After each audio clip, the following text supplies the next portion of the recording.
বিভাগের ছাত্র ছিলেন। 1948 সালে যখন পাকিস্তানি শাসকরা বাংলা ভাষা আবার মাতৃভাষা বাদ দিয়ে উর্দুকে আমাদের ভাষা হিসেবে চাপিয়ে দেওয়ার চেষ্টা করেছিল, তো তখন তিনি তার প্রতিবাদ করেন এবং সেই সময় তিনি 4 জানুয়ারি ছাত্রলীগ সংগঠন তৈরি করেন। তো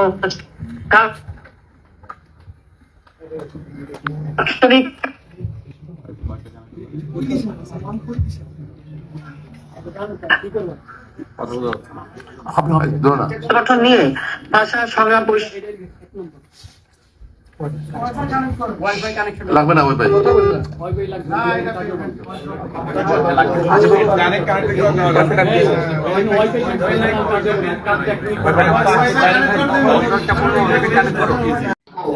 সেই রাষ্ট্রভাষা বাংলার মর্যাদা আন্দোলনের সংগ্রামের শুরু থেকে নিয়ে 6 দফা আন্দোলন, মহান মুক্তিযুদ্ধ এবং 1975 সালে জাতির পিতা বঙ্গবন্ধু শেখ মুজিবুর রহমানকে হত্যার পর যারা প্রতিবাদ শুরু করে এবং গণতন্ত্র প্রতিষ্ঠার জন্য সংগ্রাম, ভারতের অধিকার প্রতিষ্ঠা সংগ্রাম, স্বৈরতন্ত্রের বিরুদ্ধে সংগ্রাম, গণতন্ত্র মুক্তির সংগ্রাম, প্রতিটি সংগ্রামে ছাত্রলীগের নেতা কর্মীরা জীবন দিয়েছে, রক্তের অক্ষর দিয়ে তার লিখে রেখে গেছে আপন অধিকারের কথা।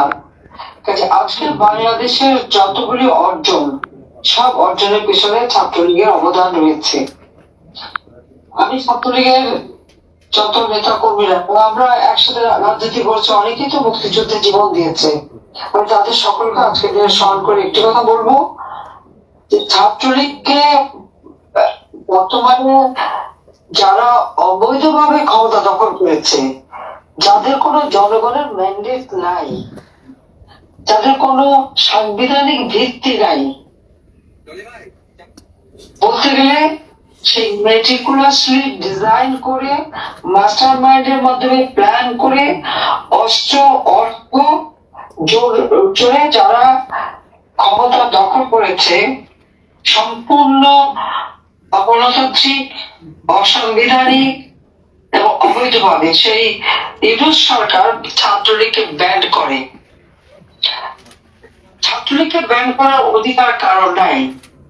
আর ছাত্রলীগ ব্যান্ড যে ঘোষণা দেয়, একটা অবৈধ সরকারের যে কোনো ঘোষণাই অবৈধ, ওটার কোনো কার্যকারী জনগণের কাছে থাকে না, থাকতে পারে না। বরং এই অবৈধ ক্ষমতা দখলের জন্য একদিন এদেরকে কিন্তু শাস্তি পেতেই হবে বাংলাদেশের জনগণ। হত্যা মামলা হামলা করে কোন মতে তাদেরকে দাবিয়ে রাখা হচ্ছে, কিন্তু এদের মনে রাখা উচিত জাতির পিতা সেই ঐতিহাসিক ভাষণ 7 মার্চে বলেছিলেন, কেউ দাবায় রাখতে পারবে না, তো কেউ দাবায় রাখতে পারবে না, ছাত্রলীগকেও দাবায় রাখতে পারবে না। ছাত্রলীগ জনগণের পাশে থেকে কাজ করবে। আমরা যদি যে কোনো দুর্যোগে, সে ঝড়, বন্যা, জলোচ্ছ্বাস, এমনকি COVID-19 মোকাবেলায় ছাত্রলীগ সবসময় মানুষের কাছে ছিল। মানুষকে খাদ্য সাহায্য দেওয়া, কাফন দাফন, যখন আত্মীয় স্বজন ফেলে দিয়ে চলে যায়, তখন এই ছাত্রলীগের নেতা কর্মীরাই তো তাদের পাশে দাঁড়ায়। অসুস্থকে হাসপাতালে পৌঁছে দেওয়া, কেউ মারা গেলে তার কাফন দাফন বা সৎকারের কাজ করা, প্রতিটি ক্ষেত্রে ছাত্রলীগের অবদান রয়েছে। অথচ আজকে একটা মিথ্যা অপবাদ দিয়ে তারা ছাত্রলীগকে ব্যান করে। অথচ কোটা আন্দোলনে, কোটা তো আমি বাতিলই করে দিয়েছিলাম, ছাত্রলীগ তো কোটার বিরুদ্ধে ছিল না। 2018 সালে যখন আন্দোলন শুরু করে, তখন তো আমি নিজেই কোটা বাতিল করে দিই। ছাত্রলীগের সাথে সম্পর্ক দিয়েছে এবং ছাত্র প্রতিনিধি সবসময় আওয়ামী লীগের সাথে কাজ করেছে, এবং যখনই তারা যে কোনো দরকার এসেছে। কিন্তু এই আন্দোলনটাই ছিল একটা রহস্যজনক, কারণ আমি কোটা বাতিল করে দেওয়ার পর মুক্তিযোদ্ধা পরিবারকে একটা মামলা করা হয়। সে মামলাটা রায় হয় 2024 সালে। 24 সালে রায় হওয়ার সাথে সাথে আমরা সরকারে আছি, আওয়ামী লীগ সরকারে আছে, আমরা সাথে সাথে আমাদের পক্ষ থেকে উচ্চ আদালতে আপিল করে সে রায় রদ্দ করে দিই, স্থগিত করে দিই। 5 জুন এটা কার্যকর হয়ে যায়। এরপরে কিন্তু প্রায় 1 মাস চলে যায়। হঠাৎ জুলাই মাসের 7 তারিখে আন্দোলন, কি বিরোধী আন্দোলন, বৈষম্য বিরোধী আন্দোলন। এই আন্দোলনের কোন ইস্যু ছিল? কোন বললো চাঁদের কোটা বিরোধী আন্দোলন। আমাদের তো তার থেকে, এমনকি আমি বারবার তাদেরকে আহ্বান করলাম, ছাত্রলীগকে বলো ওদের সাথে যোগাযোগ করো, আমরা বসি, যদি হয় তারা যদি গণভবনে আসতে চায় তারা তাদেরকে নিয়ে আসো, কিন্তু তারা গণভবনে আসবে না। তখন আমাদের মন্ত্রীরা তাদের সাথে কথা বলে, আইনমন্ত্রী, শিক্ষামন্ত্রী, তথ্যমন্ত্রী, তাদের সব দাবি মেনে নেওয়া হয়। সব দাবি মেনে নেওয়ার পরে আমরা তোমার 1 দফা দাবি কি, আমাকে মতত্যাগ করতে হবে। অপরাধটা কি করলাম? যে জ্বালা পোড়া, খুন, হত্যা যা হয়েছে সেগুলি কিন্তু সব কারাই করেছে। এখন তো তারা স্পষ্ট, আপনারা দেখেছেন যে ছাত্রলীগ কিন্তু কখনোই সাধারণ ছাত্রছাত্রীর বিরুদ্ধে ছিল না, কখনোই আন্দোলনের বিরুদ্ধে কিন্তু তারা ছিল না।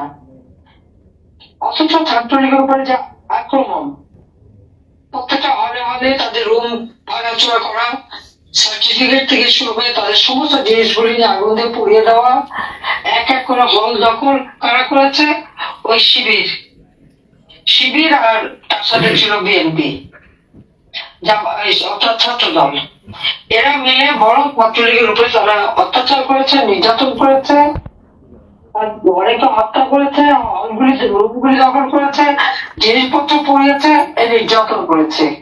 হ্যাঁ, যখন আমাকে একটা প্রশ্ন করেছিল সাংবাদিক যে মেধা নিয়ে, আমি শুধু একটা প্রশ্ন করেছিলাম যে মুক্তিযুদ্ধের সন্তান নাতিপুতিরা থাকতে পারবে না, তাদের কি কোনো মেধা নাই? তারা কি মেধাবী না? মেধা কি শুধু ওই রাজাকারের নাতিপুতি? বিকালবেলা আবার প্রেস কনফারেন্স যদি বিকালে শেষ, হঠাৎ 11টার দিকে আন্দোলন। কি আন্দোলন? তুমি কে আমি কে বলে রাজাকার তোমার বাপ আমার বাপ রাজাকার। রাজাকার তো নিজেরাই নিজেদেরকে বলেছে, এখানে আমরা রাজাকার বলিনি, আমি একটা প্রশ্ন রেখেছি, সেটা আমি ব্যাখ্যাও দিয়েছি না। তারপরেও তখন স্বাভাবিকভাবে ছাত্রলীগ এটা প্রতিক্রিয়া দিয়েছে, দেখানোটা খুব স্বাভাবিক ছিল। তার জন্য ছাত্রলীগকে ব্যান করতে হবে। আজকে যারা হত্যাকাণ্ড চালাচ্ছে, খুন করছে, যারা হলদখল করছে, যারা এমনকি ছাত্রছাত্রীদের দিয়ে শিক্ষকদের অপমান করানো হচ্ছে, শিক্ষক, অধ্যক্ষ, প্রিন্সিপাল অথবা ভিসি বা বিশ্ববিদ্যালয় শিক্ষক, কারণ সেই রংপুরে বাড়ি ভিসির বাড়িতে আগুন দেওয়া, রাজশাহীতে ভিসি এবং শিক্ষকদেরকে পুড়িয়ে মারার চেষ্টা, রাজশাহীতে সেখানে অপমান করা, ঢাকা বিশ্ববিদ্যালয়ে আর ছাত্ররা তাকে শিক্ষকদের বয়কট করে। এটা কোন ধরনের কথা? আর শিক্ষকদের পদত্যাগ করাতে হবে। প্রায় 10,000 শিক্ষককে অপমান করেছে বিভিন্ন স্কুল, কলেজ, ইউনিভার্সিটির ছাত্রছাত্রীরা। এই লজ্জা আমরা রাখবো কোথায়? আমাদের কখনো এরকম ছাত্রছাত্রীরা শিক্ষকদের সাথে বেয়াদবি করা, অপমান করা, তাদের দিকে দিয়ে জোর করে পদত্যাগ করানো, এগুলি তো আমরা কখনো দেখিনি, শিখিনি। কি দুর্ভাগ্যের বিষয় যে আজকে ঠিক সেই কাজটা হচ্ছে বাংলাদেশে। এর থেকে লজ্জা আর কি হতে পারে? আমি একটা কথা বলবো, আজকে ছাত্রলীগের উপর অযথা দোষারোপ করা হয়েছে, কিন্তু ছাত্রলীগ সবসময় সন্ত্রাস জঙ্গিবাদের বিরুদ্ধে ছিল। জঙ্গিবাদের বিরুদ্ধে থেকে কিন্তু তারা নির্যাতনের শিকার হয়। শিবির ছাত্র দল আবার ছাত্রছাত্রীদের উপর পর্যন্ত নির্যাতন চালায়। Eden girls college, Badrunnesa girls college, বিশ্ববিদ্যালয়, প্রভোস্ট অথবা যারা হাউস টিচার, তাদেরকে অপমান করে। যেভাবে মানে ছাত্র দলের বা শিবিরের মেয়েরা যেভাবে আমাদের ছাত্রলীগের মেয়েদের উপর অত্যাচার করেছে, মানে এরা ভাষা বর্ণনা করা যায় না। এই ধরনের ন্যাক্কারজনক ঘটনার আমি নিন্দা জানাই। কাজে আমি এটি বলবো যে আজকে ছাত্রলীগ বাংলাদেশের প্রত্যেকটা আন্দোলন সংগ্রামী, শুধু তাই না, আমি 96 সালে সরকার এসে আমাদের দেশের সাক্ষরতার হার ছিল মাত্র 45%। আমরা সেই সাক্ষরতা হার বাড়ানোর জন্য প্রজেক্ট দিলাম যে আমরা নিরক্ষরতা মুক্ত বাংলাদেশ গড়ে তুলবো। এই ছাত্রলীগের নেতা কর্মীদেরকে আমি কাজে লাগিয়ে দিচ্ছিলাম। আপনাদের আমাদের মনে থাকা উচিত। খালেদা জিয়া ছাত্র দলের হাতে বলেছিল, ছাত্র দলই দিনে নাকি সব মানে সোজা তাদের হাতে অস্ত্র তুলে দিয়েছিল। আর আমি ছাত্রলীগের হাতে দিয়েছিলাম কাগজ কলম, যে তোমাদের পড়াশোনা করতে হবে, তাদের কাজ পড়াশোনা করো। আমাদের ছাত্রলীগের মূলনীতি কি? শিক্ষা, শান্তি, প্রগতি। শিক্ষার মশাল দিলে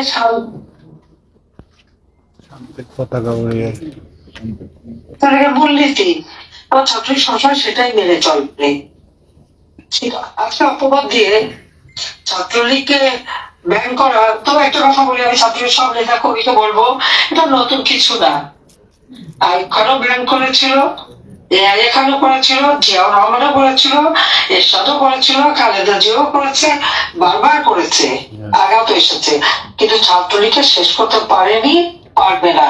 কারণ বাংলাদেশ নামে যে রাষ্ট্রটা গঠিত হয়েছে, সেই রাষ্ট্রের সাথে ছাত্রলীগের নাম ওতপ্রোতভাবে জড়িত বলেই জাতির পিতা বঙ্গবন্ধু শেখ মুজিব বলেছিলেন, আমি কোট করছি, যে ছাত্রলীগের ইতিহাস বাঙালি ইতিহাস। এটা জাতির পিতা বঙ্গবন্ধু শেখ মুজিবেরই বলা। কাজে সেই কথাটা সবসময় মনে রেখেই জনগণের পাশে থাকতে হবে, ছাত্রদের পাশে থাকতে হবে, এটাই আমার কথা। আর বাংলাদেশটাকে একটা জঙ্গি রাষ্ট্রে পরিণত করেছে। যত জঙ্গি ছিল, সেই হত্যাকারী, হলি আর্টিজানে যারা জঙ্গি, 500 জায়গায় বোমা হামলাকারী, সেই মনে আছে বিএনপির আমলের সমস্ত বাংলাদেশের 500 জায়গায় বোমা হামলা হলো। আমাদের কিবরিয়া সাহেব, মঞ্জুরুল ইসলাম সাহেব, আমাদের মমতাজ, নাটোরের মমতাজ, খুলনার মঞ্জুরুল ইসলাম সহ হাজার হাজার নেতা কর্মীরা হত্যা। এই নানা ধরনের ঘটনায় যে সমস্ত সন্ত্রাসী জঙ্গিদের আমরা গ্রেপ্তার করেছিলাম, আমাদের পার্বত্য চট্টগ্রামে যে সন্ত্রাসী গ্রুপ, সেই আনসার বাংলা, তাদের ওখানে ট্রেনিং একটা জঙ্গিবাদী সৃষ্টি করতে চাচ্ছিল। আমরা সেই জঙ্গিদেরকে গ্রেপ্তার করি, তাদের বিরুদ্ধে মামলা হয়, তাদেরকে কারাগারে বন্দি রাখি। অথচ আমরা দেখলাম কি, বৈষম্যবিহীন নাম করে ক্ষমতায় এসে জোর করে ক্ষমতা দখল করে সে সব জঙ্গিদের ছেড়ে দিয়েছে কারাগার থেকে, সব জঙ্গিরা মুক্তি পেয়ে গেছে। কি অদ্ভুত এই বাংলাদেশ! আজকে জঙ্গিদের রাজত্ব, বাংলাদেশ এখন জঙ্গি শাসক। তার উপর আওয়ামী লীগ ক্ষমতায় এসে 2008 সালে যে নির্বাচন হয়, সে নির্বাচনে আওয়ামী লীগ এককভাবে 233টা সিট পেয়েছিল। তারপরে কিন্তু চক্রান্ত শুরু। এবং এই যে বিডিআর এর যে ঘটনা, আজকে যিনি স্বরাষ্ট্র উপদেষ্টা, লেফটেন্যান্ট জেনারেল জাহাঙ্গীর, সেও কিন্তু বিডিআর একসময় ডিজি ছিল। এবং বিডিআর এর ঘটনায় যে অফিসাররা মারা গেছে, সেখানে আওয়ামী লীগেরই 43 জনের মতো রয়েছে, 45 জন আওয়ামী পন্থী ডিজি সহ। ডিজি আমাদের সাচ্চু ভাই, ব্রাহ্মণবাড়িয়ার যিনি এমপি ছিলেন, তার কিন্তু আপন ফুফাতো ভাই ছিল। আমাদের জাহাঙ্গীর কবির নানক, তার চাচাতো ভাই না খালাতো ভাই, এরকম তারও আত্মীয় ছিল। এরকম আমাদের সকলেরই, অনেকেরই এখানে ছেলে পেলে ছিল। আমাদের পঞ্চগড়ে এমপি, তার মেয়ের জামাই, আমাদের মালিক উকিল সাহেবের নাতি জামাই, তারাই তো আর্মি অফিসাররা। এই খালেদা জিয়া আমলে এদের সবাইকে ভালো ভালো অফিসারদেরকে বিডিআর ওখানে ডিপা দিয়ে রেখেছিল। এরপরে ক্যাটার গভর্নমেন্ট আসে, সেটাও তো খালেদা জিয়ারই সরকার ছিল। ইয়াজউদ্দিন, মঈনুদ্দিন, ফখরুদ্দিন চৌধুরী তারই পছন্দের লোক ছিল। কাজী আমরা যখন ইলেকশনে জিতে গেলাম, এটা তাদেরকে ক্ষমতা আসান, এটা তারা সহ্য করতে পারেনি। যারা এটা সহ্য করতে পারেনি, তারাই বিডিআর এর ঘটনা ঘটিয়েছিল। যদিও এখন আমাদের নামে দোষ দেয়, আমরা সরকার গঠন করেছি, আমরা কেন গোলমাল করতে যাব? আমরা কেন আমার সরকারকে আনসার করতে যাব? বিদায়ের ঘটনা কিন্তু শুধু পিলখানায় এক জায়গায় হয় নাই, এটা কিন্তু সারা বাংলাদেশে হয়েছিল। তখন আমাদেরই নেতা কর্মীরা, বিভিন্ন জায়গায় সেনা অফিসাররা তাদেরকে রক্ষা করেছিল।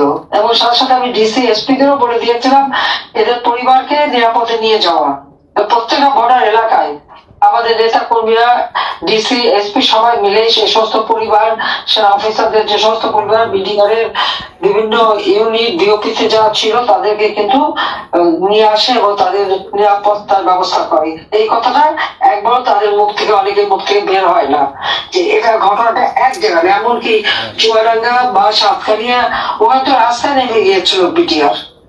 আমরা অল্প সময়ের মধ্যে যেভাবে পারি এটাকে আমরা দমন করে প্রত্যেকের কিন্তু বিচার হয়েছে এবং যারা মৃত্যুদণ্ড তাদের সাজা এখনো বাকি।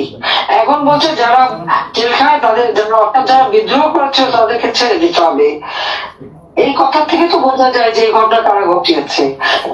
আমি এইটুকু বলবো যে ছাত্রলীগ সবসময় বাংলার মানুষের পাশে থাকে। আজকে আমাদের যত অর্জন, 2009 সালে সরকার গঠন করার পর থেকে বাংলাদেশকে আমরা ধীরে ধীরে উন্নয়নের পথে এগিয়ে নিয়ে গেছি। আমাদের সাক্ষরতার হার যা আমরা 96 সালে 45 ভাগ থেকে আমরা 65.5 ভাগে বৃদ্ধি করেছিলাম। ছাত্রলীগের উপর নির্দেশ ছিল যে যখন ছুটিতে বাড়িতে যাবা অন্তত 5 জন নিরক্ষর মানুষকে অক্ষর জ্ঞান দেবা, এবং তারা খুব সফলভাবে সেটা করেছিল। বহু জেলাকে আমরা নিরক্ষরতা মুক্ত করতে সক্ষম হয়েছিলাম। সেখানে কিন্তু ছাত্রলীগের অবদান রয়েছে, এটা হয়তো অনেকেই তা জানে না। আজকে একটু বলবো যে বাংলাদেশকে, যেখানে জাতির পিতা বঙ্গবন্ধু শেখ মুজিব স্বাধীনতার পর একটা যুদ্ধ বিধ্বস্ত দেশ, একটা টাকা রিজার্ভ নাই, কোনো খাবার নাই, কিছু নাই, সেই অবস্থাও জাতির পিতা বাংলাদেশটাকে স্বল্পোন্নত দেশে উন্নীত করে যান, সেই যুদ্ধ বিধ্বস্ত দেশকে গড়ে তুলে। এরপর কিন্তু বাংলাদেশ আর এগোতে পারেনি, ওই একবারই প্রবৃদ্ধির 9 ভাগে উঠেছিল, দেশ খাদ্যে সম্পূর্ণ হয়েছিল, জিনিসপত্রের দাম সব কমিয়ে সাধারণ মানুষের আওতার মধ্যে নিয়ে আসা হয়েছিল। এরপর আমরা কি দেখলাম? 75-এর ঘটনা। 75-এ জাতির পিতাকে হত্যা পর বারবার হত্যা খুব হয়েছে, নাহলে 19-20 বার হত্যা খুব হয়েছে বাংলাদেশে। যত মুক্তিযোদ্ধা, অফিসার, সৈনিক, তাদের হাজার হাজার সেনাবাহিনী সৈনিককে হত্যা করা হয়েছে, অফিসারদের হত্যা করা হয়েছে, বিমান বাহিনী 665 জন অফিসারকে এবং ওখানকার কর্মকর্তাদের হত্যা করা হয়েছে। তখন এটা আমি আসার পর থেকে চেষ্টা করেছি সব জায়গায় ডিসিপ্লিন নিয়ে আসতে, এবং আমরা ক্ষমতা আসার পরে আজকে বাংলাদেশ উন্নয়নের রোল মডেল হিসেবে বিশ্বে মর্যাদা পেয়েছে।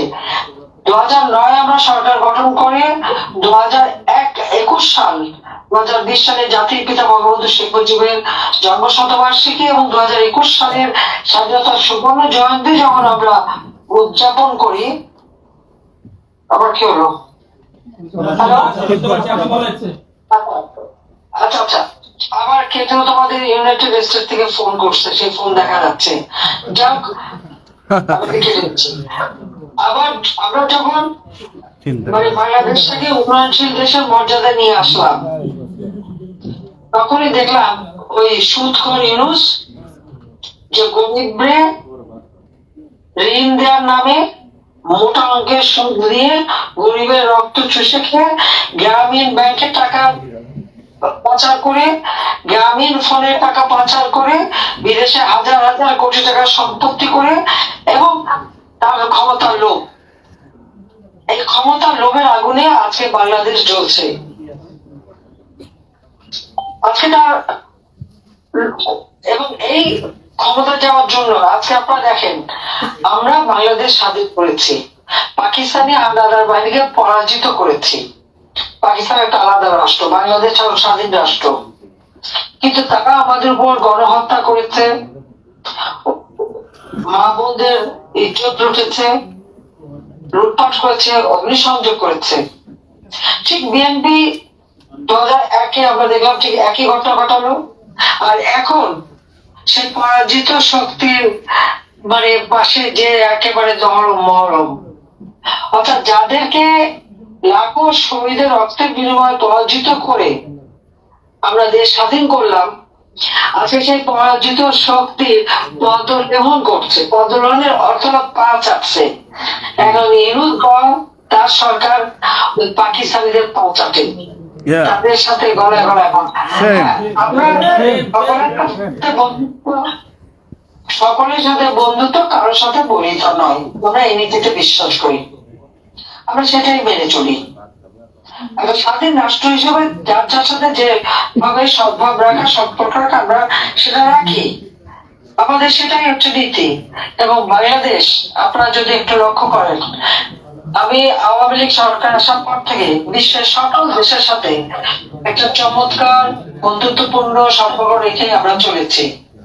কিন্তু আমরা কারো দাবিদারিও করতে যাইনি, কারো পা চাপতেও যাইনি।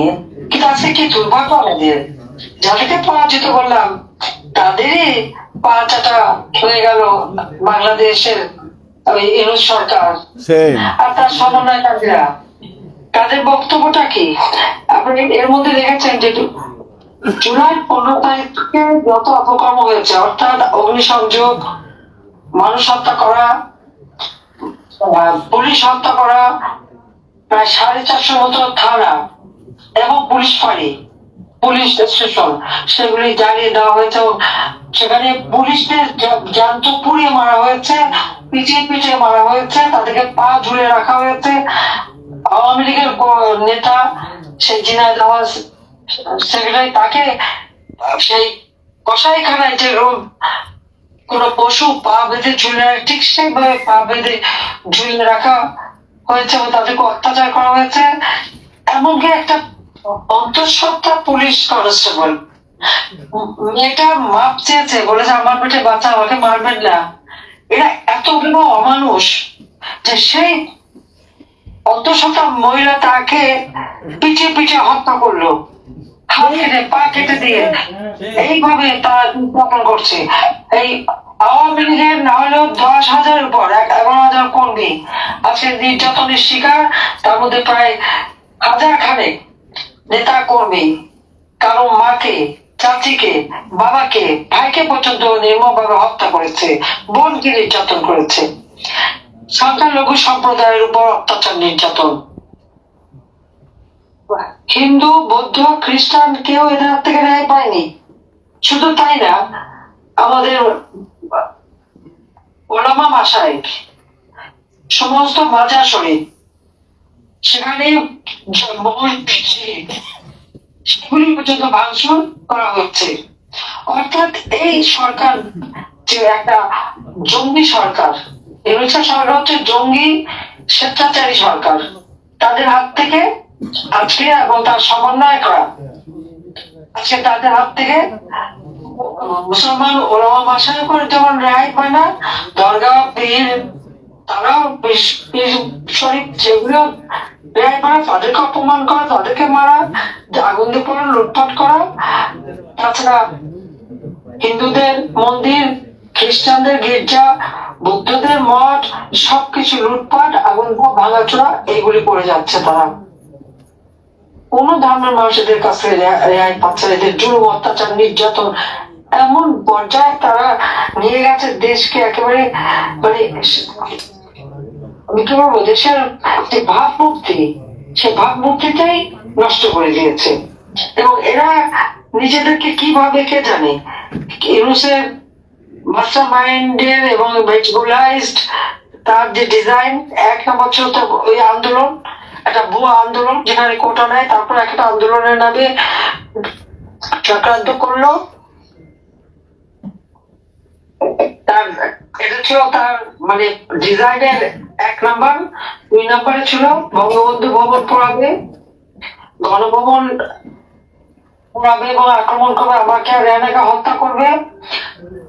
5 নম্বর সৌধ সদন, রেহানার বাসা, সংসদ ভবন, সবকিছুতে সব লুটপাট করেছে, তারপরে আগুন দিয়েছে, পুড়িয়েছে এবং দিনের পর দিন লুট করে যাচ্ছে। এমনকি প্রত্যেকটা এমপি গোষ্ঠীর এই সমন্বয়করা, সেই যে আসনাদ, সার্জিস আলম, তারপরে মাহফুজ, যে আসিফ নজরুল, জাহিদ ইসলাম, তারপর আসিফ মাহমুদ সহ তাদের যত যারা আরো কত নাম, ওই জাহাঙ্গীর আলম, জাহাঙ্গীর তার স্বরাষ্ট্র মন্ত্রণালয়, আবার কি অধিকারের একজন আদিলুর রহমান, অধিকারের নামে যারা গরিবের অধিকার কেড়ে খায়, এদের এই উপদেষ্টা এবং তার এই সমন্বয়ক, এরা মিলে আজকে সারা বাংলাদেশটাকে ধ্বংস করে দিচ্ছে। এবং লুটপাট, প্রত্যেকটা এমপি হোটেল এরা লুট করেছে, লুটপাট করে সমস্ত মূল্যবান জিনিস নিয়ে যেয়ে তারপরে দিয়ে দিয়েছে তোর ওই বস্তি টস্তি রাস্তার লোকজন, এবং এরপরে ডেকেছে পুলিশ। ঠিক গণভবনে তাই করেছে, আমাদের যা কিছু ছিল সবই লুট করে নিয়ে গেছে। আমার কোনো আফসোস নাই, কিন্তু আফসোস হয় একটাই, মুক্তিযুদ্ধের অনেক ডকুমেন্ট, অনেক কাগজ, অনেক কিছু এবং ৭৫-এর ঘাতকদের অনেক তথ্য আমার কাছে ছিল, এবং জাতিগত হাতে রাখা সেই খাতাগুলি যা আমি ৭১ সালে উদ্ধার করেছিলাম, ৭৫ সালে উদ্ধার করেছিলাম, সেগুলো গণভবনে ছিল। এরা কিন্তু সব নিয়ে চলে গেছে, সমস্ত কিছু তারা লুটে নিয়ে গেছে। এমনকি ইউনুস মানে আমাদের নোবেল প্রাইজ পাওয়া, তারপর আবার সুদখোর এবং একটা জঙ্গিবাদের বিশ্বাসী, সেও কিন্তু গণভবনে যে লুটপাট করেছে আপনারা দেখেছেন। উনি বাহিনী নিয়ে সবাইকে গণভবনে গিয়েছিলেন শেষ লুটপাটটা করতে। এই চোরের দলের হাতে বাংলাদেশ কতক্ষণ নিরাপদ থাকবে? এবং যারা এই যে গণহত্যা চালালো, আওয়ামী লীগের নেতা কর্মী, সংখ্যালঘুদের পুলিশ হত্যা, আনসার, তারা তো গুম হয়ে গেছে, কতজন আনসারের তো খবরই নেই। গুম খুন করে গণহত্যা চালিয়ে যারা মেট্রো রেল থেকে নিয়ে শুরু করে সব পুড়িয়েছে, এবং একজন সমন্বয়ক তো বলেই দিয়েছে যে মেট্রো রেল না পোড়ালে আর পুলিশ হত্যা না করলে নাকি বিপ্লব সার্থক হতো না। তাহলে গণহত্যা কে চালালো, পুলিশ হত্যা কে করলো? এটা তো তাদের মুখ থেকে এসে গেছে। এমনকি আপনারা দেখেছেন সেক্রেটারিয়েট আগুন, একই সাথে তিনটা জায়গায়, তিনটা মন্ত্রণালয় সহ অন্যান্য মন্ত্রণালয়, ৬টা মন্ত্রণালয় ক্ষতিগ্রস্ত। কিছুদিন আগেই আপনারা জানেন যে স্থানীয় সরকারের মন্ত্রণালয় থেকে সেই হাসান আরিফকে সরিয়ে দিয়ে এক সমন্বয়ক নিয়েছে, কারণ তারা দল করবে, পার্টি করবে, তাদের নাকি টাকা বানাতে হবে। তো স্থানীয় সরকারের তো বিশাল বাজেট দিয়ে এসেছি, আমি ৭,৯৭,০০০ কোটি টাকার বাজেট দিয়ে এসেছি। সে সব লুটে খাচ্ছে, ঘরে ঘরে বিদ্যুৎ দিয়েছে, এখন বিদ্যুৎ বিদ্যুতের জন্য হাহাকার। মূল্য আমরা তো নিয়ন্ত্রণে রেখেছিলাম, এখন তার ১৪-১৫% হয়ে যেতে। এর মধ্যে আবার দেখলাম ভ্যাট আর ট্যাক্স বাড়িয়েছে। আমার প্রশ্ন ইউনুসের কাছে, নিজে ৬৬৬ কোটি টাকা ট্যাক্স ফাঁকি দিলেন, যে মামলার রায় হওয়ার কথা ছিল ৬ আগস্ট। এই জন্য ৫ আগস্ট আন্দোলন করে লীগকে ক্ষমতা থেকে সরানো, বাবাকে হত্যার চেষ্টা করা হলো। আমাকে কোনো মতে প্রায় ২০-৩০ জন শহীদের জন্য আমরা বেঁচে গেছি, আমাদের হত্যার পরিকল্পনা নেওয়া হলো। আর ক্ষমতা এসেই ওনার ট্যাক্স মাপ ১২০০ কোটি টাকা ট্যাক্স ইউনুসের কাছে পাওনা রাষ্ট্রের, সেই টাকাটা দেয় না কেন? সেই টাকাটা দিলেই তো হয়। তার ৫৪টা কোম্পানি, সে কোম্পানির ট্যাক্স কেন দেবে না? সে গ্রামীণ ব্যাংক সুদ দিয়ে, ঋণ দিয়ে মোটা অঙ্কের সুদ নেওয়া হয়। এবং এই গ্রামীণ ব্যাংকে আমি ৯৬ সালে যখন সরকারি ইউনুসের কান্নাকাটিতে ৪০০ কোটি টাকা দিয়ে এই ব্যাংক আমি মানে চালু করাই এই ভালোভাবে। তারই আবেদনের পরিপ্রেক্ষিতে তাকে গ্রামীণ ফোনের ব্যবসাটা আমি তাকে দেই, রীতিমতো আমার কাছে ধর্ণা দিয়ে পড়ে থাকতো। আমি বলেছ গ্রামের মেয়েরা ফোন ব্যবহার করে টাকা কামাই করবে, গ্রামের মেয়েরা না করলেও ইউনুস সাহেব টাকা কামাই করেছে। এই গ্রামীণ ফোনের ৬,০০০ কোটি টাকা পাওনা বিটিআরসি, সেটা দিচ্ছে না কেন? এই টাকাগুলি দিলে তো আর ওই ভ্যাট বাড়াতে হয় না, ট্যাক্স বাড়াতে হয় না। তো নিজে বেলায় ট্যাক্স মৌকুফ করে নেবেন, আর সাধারণ মানুষের উপরে ট্যাক্স বসাবেন, ভ্যাট বসাবেন। আর ভ্যাট ট্যাক্স যদি ট্যাক্স আদায় করতে হয়, আইন করে করতে হয়, আইন ছাড়া ট্যাক্স বসানো যায় না। এটা নিয়ম, অর্থনীতির নিয়ম। এটুকু তারা জানে না, এতই শিক্ষিত যে এই বিষয়টুকু পর্যন্ত তাদের জানা নাই যে ট্যাক্স বসাতে হলে আইনের মাধ্যমেই করতে হয়। আইন ছাড়া করা যায় না। হ্যাঁ, ট্যাক্স কমানো যায়, কমানোর ক্ষেত্রে এসআরও দিয়ে এক্সিকিউটিভ অথরিটি হিসেবে কমানো যায়, কিন্তু বাড়ানো যাবে না, বসানো যাবে না, কিন্তু সেই অনিয়মটাই করে যাচ্ছে। একটার পর একটা সংবিধান লঙ্ঘন, আইনের লঙ্ঘন করে এরা ক্ষমতায় কক্ষিগত করার চেষ্টা করছে। কাজে আজকে সারা দেশের মানুষ হাহাকার। একবেলা যারা খাবার পেত না, আওয়ামী লীগ সরকার আমলে যারা 3-4 বেলা খাবার পেত, সে ব্যবস্থা আমরা করেছিলাম। প্রত্যেকটা শিক্ষা প্রতিষ্ঠানে একটা শান্তিপূর্ণ অবস্থা ছিল শিক্ষার, সেই শিক্ষার পরিবেশ তারা নষ্ট করেছে। প্রত্যেকটা মানুষের মনে একটা আতঙ্ক সৃষ্টি করে দিয়েছে, যেখানে মানুষ শান্তিতে ঘুমাতে পারতো, নিরাপদে চলতে পারতো। আজকে কেউ শান্তিতে ঘুমাতে পারে না, নিরাপদে চলতে পারে না।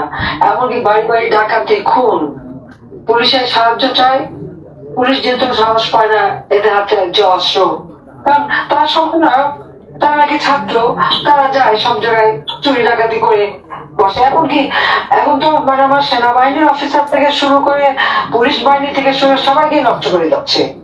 চুরি ডাকাতির ক্ষেত্রে তারাও চলে এসেছে। একটা ডিসিপ্লিন ছিল, নিয়ম ছিল, শৃঙ্খলা ছিল, সব ধ্বংস করে দিয়েছে। যে দেশটা বাংলা পৃথিবীর কাছে উন্নয়নের রোল মডেল ছিল, আজকে সেই দেশটাকে জঙ্গিবাদে নিয়ে এসেছে। কাজে ছাত্রলীগের সকল নেতা কর্মীকে আমি শুভেচ্ছা জানিয়ে কথা বলবো, ওরা ওই অবৈধ সরকারের ঘোষণা ছাত্রলীগ ব্যান্ড, ছাত্রলীগ কোন ব্যান্ড নাই, ছাত্রলীগ তাদের কার্যক্রম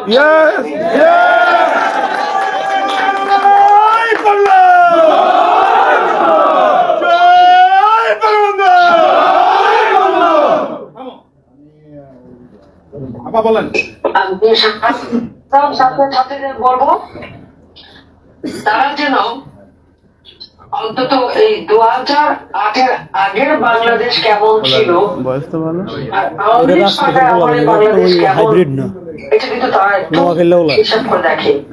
তার উপর বই ছাপাচ্ছে, ইতিহাস বিকৃত করছে, বঙ্গবন্ধুর নাম মুছে দিচ্ছে। এই বই ছাপানোর ক্ষেত্রে আবার প্রশ্ন আছে, এই কথাটাও আপনারা সবাই জিজ্ঞাসা করবেন। 700 কোটি টাকা অতিরিক্ত খরচ হচ্ছে বই ছাপানোর জন্য। কয়শো বই অতিরিক্ত হচ্ছে, মাত্র 500 বই অতিরিক্ত ছাপবে। মাত্র প্রতি বছর যেটুকু পারে, মাত্র আমরা তো বিনামূল্যে বই দিতাম ছাত্রছাত্রীদের 1 জানুয়ারি। ডিসেম্বর মাসের মাঝামাঝিতে প্রত্যেকটা স্কুলে নোটিশ দিত যে বই স্টক হবে। এবার তো যায় নাই কোন স্কুলে নোটিশ, কোনো বাচ্চারা তো পায় নাই। 1 জানুয়ারি ছোট বাচ্চাদের হাতে আমরা বই তুলে দিতাম, এখন তো বাচ্চাদের হাতে বই তুলে দিতে পারলো না তারা। অথচ 700 কোটি টাকা অতিরিক্ত এই বই ছাপানোর খরচ, এই টাকাটা কার পকেটে গেল, কার পকেটে গেল সেটা আমার প্রশ্ন। কোন উপদেষ্টা না কোন সমন্বয়ক না কার হাতে গেল? আমাদের আমিরের কাছে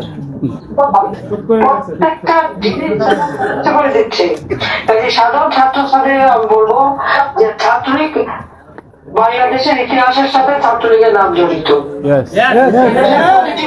সাথে ছাত্রলীগ, যাতে ছাত্রলীগের প্রতি ভরসা তার জন্য রাখে। অন্তত আওয়ামী লীগ ক্ষমতায় থাকা অবস্থায় প্রত্যেকটা শিক্ষা প্রতিষ্ঠান একটা শান্তিপূর্ণ পরিবেশ ছিল। এর আগে কি ছিল? অস্ত্রের ঝঞ্ঝানি, বোমাবাজি এসব ছিল। আমরা সরকার আসার পরে তো সে অবস্থা ছিল না। লেখাপড়া স্টেশন জট ছিল, 5 বছর 6 বছর সেশন জট। কই আওয়ামী লীগ আসার পরে সেশন জট মুক্ত আমরা বিশ্ববিদ্যালয় করেছিলাম। ছেলে মেয়েদের লেখাপড়ার পরিবেশ, কর্মসংস্থানের পরিবেশ এবং কর্মসংস্থানের জন্য প্রত্যেকটা বেসরকারি খাত আমরা উন্মুক্ত করে দিই। ডিজিটাল ল্যাব আমরা তৈরি করি, হাইটেক পার্ক করে দিই, কম্পিউটার ট্রেনিং এবং আমরা ইনকিউবেশন সেন্টার করে দিয়ে কম্পিউটার ল্যাব প্রত্যেকটা স্কুলে স্কুলে আমরা কম্পিউটার ল্যাব করে দিয়েছি। আমাদের ছেলেমেয়েরা ছোট বেলা থেকেই যেন তারা এই কম্পিউটার এবং ডিজিটাল সিস্টেম শেখে। প্রায় 8,000 8,500 উপরে হচ্ছে ডিজিটাল সেন্টার সারা বাংলাদেশে। আমরা ট্রেনিং এর ব্যবস্থা করে দিই। কারিগরি শিক্ষায় আমাদের তো 1% ছিল না, আমরা সরকার আসার পরে তা প্রায় 18-19% উন্নীত করি।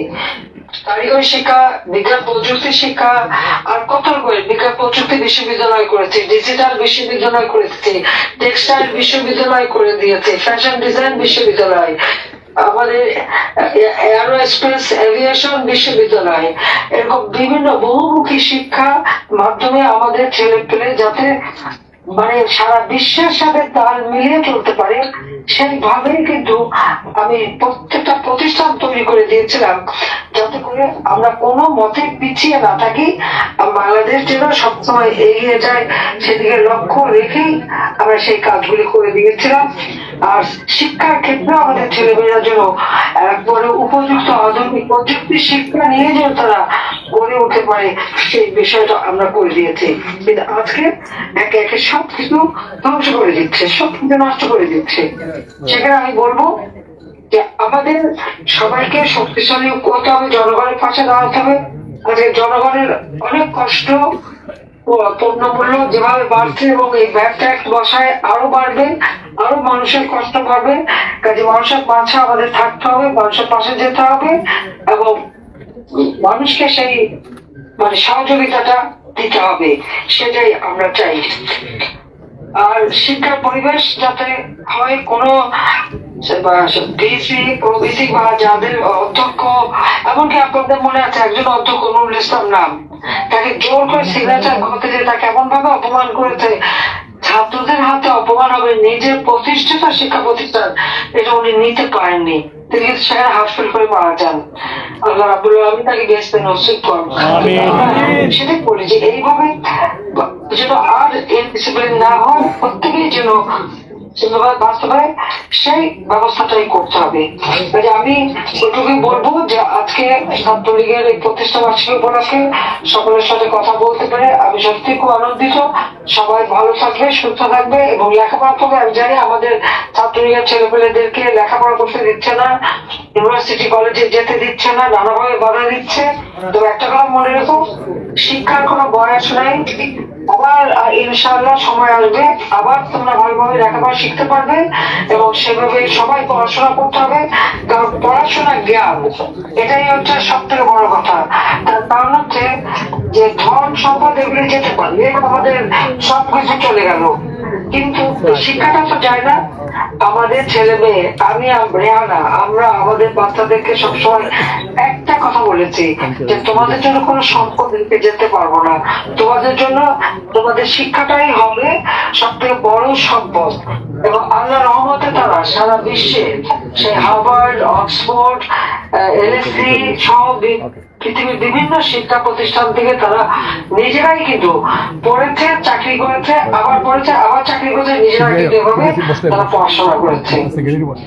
কাজেই আমরা কিন্তু আমি 5 বারের প্রধানমন্ত্রী, আমার বোন এখনো ওই বাসেও চড়ে, ট্রেনে চড়ে। আমার বোনের ছেলে মেয়ে হোক, আমাদের ছেলে মেয়ে হোক, সকলে কিন্তু নিজেরা নিজের পায়ে দাঁড়িয়েছে। আমি এখানে প্রধানমন্ত্রী হিসেবে কোনো কিছু তাদের দেইনি, আমি যা দিয়েছি বাংলাদেশের সাধারণ মানুষকে দিয়েছি। প্রতিটি জেলায় আমি প্রতি জেলায় বিশ্ববিদ্যালয় করে দিচ্ছি, মেডিকেল কলেজ, মেডিকেল বিশ্ববিদ্যালয়, 5-5টা মেডিকেল বিশ্ববিদ্যালয় করে দিয়েছি। আমরা সারা দেশে ইঞ্জিনিয়ারিং কলেজ করেছি, বিশ্ববিদ্যালয় করেছি, কৃষি বিশ্ববিদ্যালয় মাত্র একটা ছিল, আমি বৃদ্ধি করেছি এবং সাথে সাথে আরো গবেষণার ব্যাপারে সব থেকে বেশি আমরা গুরুত্ব দিয়েছি। আমি আরবি বিশ্ববিদ্যালয় করেছি, আরবি ইসলামী বিশ্ববিদ্যালয়, কারণ আমাদের যারা কমি মাদ্রাসা তাদের শিক্ষাকে স্বীকৃতি দেওয়া হতো না, আমি সেই শিক্ষা স্বীকৃতি দিয়েছি, দারুল হাদিসকে মাস্টার ডিগ্রি করে দিয়েছি এবং ইসলামী আরবি বিশ্ববিদ্যালয় করে দিয়েছি। কারণ মাদ্রাসায় যারা শিক্ষা নেয় তারাও যেন উপযুক্ত শিক্ষা নিয়ে বিদেশে চাকরি করতে পারে, কারিগরি শিক্ষার ব্যবস্থা আমরা করে দিয়েছি। তাছাড়া প্রত্যেকটা ইনস্টিটিউট আমার হাতে করা। আজকে burn institute, leather institute, cancer institute, neuro, kidney, তারপর গ্যাস্ট্রো লিভার, ক্যান্সার সব কিন্তু আমার হাতে করা। আজকে আমি কি কি কাজ করেছি আমার মনে হয় সেই 96 থেকে এই পর্যন্ত জাতির পিতা কত করছিলেন, এটা যদি একটা হিসাব করা হয় তাহলে দেখা যাবে যে বাংলাদেশের প্রতিটি ক্ষেত্রে বাংলাদেশকে এগিয়ে নিয়ে যাওয়া কাজ আমরাই করেছি এবং আমাদের অঙ্গ সহযোগী সংগঠনগুলি সবসময় আমাদের পাশে ছিল। 10 লক্ষ রোহিঙ্গাকে আমরা আশ্রয় দিয়েছি। আজকে আবার সেখানে আরাকান আর্মি দ্বারা নির্যাতিত সেই রোহিঙ্গা 4 লক্ষ রোহিঙ্গা আসতে চেয়েছে, ইউনুস তাদেরকে ঢুকতে দেবে না। সেটাকে আমার মানব অধিকার, আবার ওখানে আমার অধিকারের একজন আছে আদিলুর রহমান। এখন মানব অধিকার যায় কোথায়? আমরা তো 10 লক্ষকে নিয়ে আসতে পারলাম, খাবার দিতে পারলাম, সেটা দিতে পারলাম, ভাষা চরে যে সুন্দর ঘর করে দিয়েছি, তাদের ট্রেনিং দিচ্ছি, বাকিদের কেন আসতে দিচ্ছে না? তার মানবাধিকার বোধ গেল কোথায়? ওখানে নিজে খাবে, কাউকে দেবে না। আমরা সব hitech park, software technology park প্রায় 101টা করে দিয়েছি। এবং এই যে কম্পিউটার ট্রেনিং এর জন্য কম্পিউটার এবং ইনকিউবেশন সেন্টার প্রত্যেক জেলায় জেলায় আমরা করা শুরু করেছিলাম, যাতে করে ডিজিটাল ক্লাসরুম আমরা করে দিয়েছি। আমাদের ছেলেমেয়েরা এখন ফ্রিল্যান্সিং, তাদেরকে আমরা ট্রেনিং দিয়েছি। প্রায় 7 লক্ষ ফ্রিল্যান্সার বাংলাদেশে, তাদের স্বীকৃতি দেওয়া, সার্টিফিকেট দেওয়া, অর্থাৎ কোন ছেলে মেয়ে যাতে বেকার না থাকে। কর্মসংস্থান ব্যাংক তার থেকে বিনা জামানতে টাকা নিয়ে নিয়ে ব্যবসা করতে পারে, সে ব্যবস্থা করে দিয়েছে। মাত্র আমাদের বেকার সংখ্যা ছিল মাত্র 3%, 3.4%। এখন কোথায় চলে গেছে দেখেন। যেখানে মাথা পিছু আয় 2793 মার্কিন ডলারে উন্নীত করেছিলাম, আজকে মানুষের আয় রোজগার নেই। সবচেয়ে আমার কষ্ট লাগে কোথায় জানো? আমার কষ্ট লাগে যখন আমি দেখি আমার দেশের মানুষ এখন ডাস্টবিনের থেকে খাবার খাচ্ছে।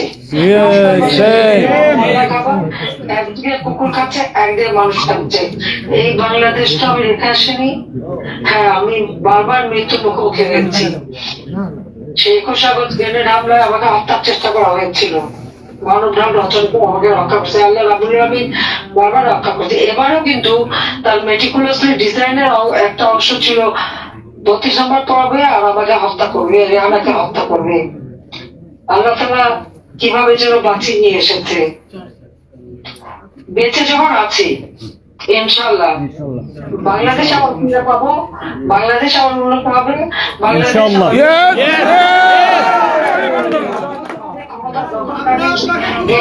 বিচার বাংলার মাটিতে হবে হবে। ওই ইউনুসেরও বিচার, যেমন বঙ্গবন্ধু হত্যাকারীদের বিচার করছি, যুদ্ধাপরাধীদের বিচার